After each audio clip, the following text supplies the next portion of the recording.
I think one of the really cool things about working in digital photography is having the ability to shoot in what's called the RAW format.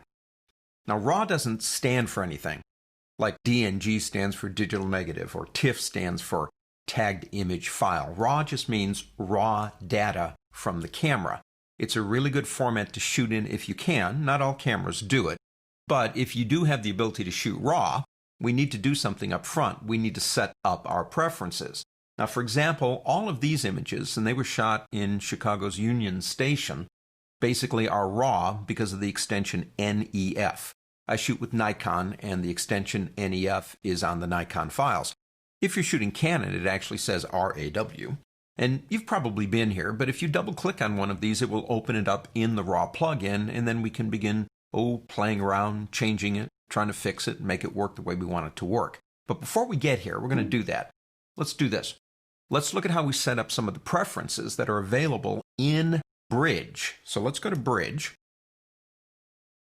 We can do it this way, browse in Bridge. And go into the Bridge CS6 option up here if you're on a Mac, or go to the word Edit if you are on Windows, and go down to Camera RAW Preferences. The first one is Save Image Settings in a Sidecar or in a Camera RAW database. Now let me show you a sidecar. If you look at these two files right here, that's DSC 6229NEF, that's the file, that's the image. And underneath it is DSC 6229XMP. This is the actual image, the data of that image. And this is the data that changes the image. So anytime we work on an image using the RAW plugin, it basically creates either an XMP sidecar file, that's what I just showed you, or you can leave the information in the RAW database. And let me explain why you might want to do one or the other. If you move your files around a whole lot by physically moving them from the folder they were in, then I would suggest the sidecar. But that means you have to move both files if you want to keep that information. I do that a lot, so I use that option. If you don't, or if every time you move an image, you move it from the Bridge, then you can leave it on this one right here, and that'll be fine. Either way, if you do move an image from the Bridge, that information will go with it. Apply sharpening to all images or previews. I like to control what I want to do with sharpening. And so I usually say preview images only. I'll decide if I want my actual images sharpened. Now the previews are actually like what we call FPOs, for placement only. When you're working in a program such as InDesign and you move an image in, you're not getting the 2 GB image in InDesign. You're getting what's called a preview.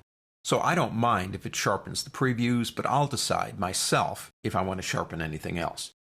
Of the defaults here, you've got Apply Auto Tone Adjustments and Apply Auto Grayscale.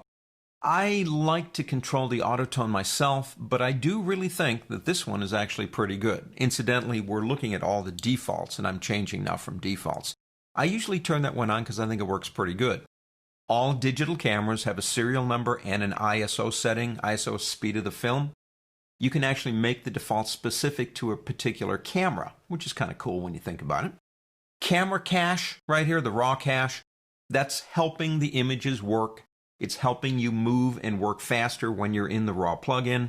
You can purge that if you want to, kind of starting all over again, and you can decide where you want the location to be.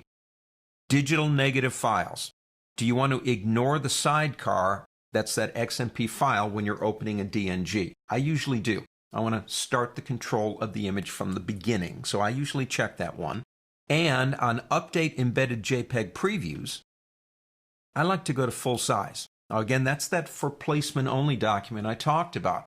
I typically work on images that are a couple of gig, and to me, another half a meg is not really going to make that much difference to get that really nice preview. So I usually put that at full size. Now down here, we have something that's relatively new. It's actually been there for a version or two, but it's automatically opening JPEGs with settings or TIFFs.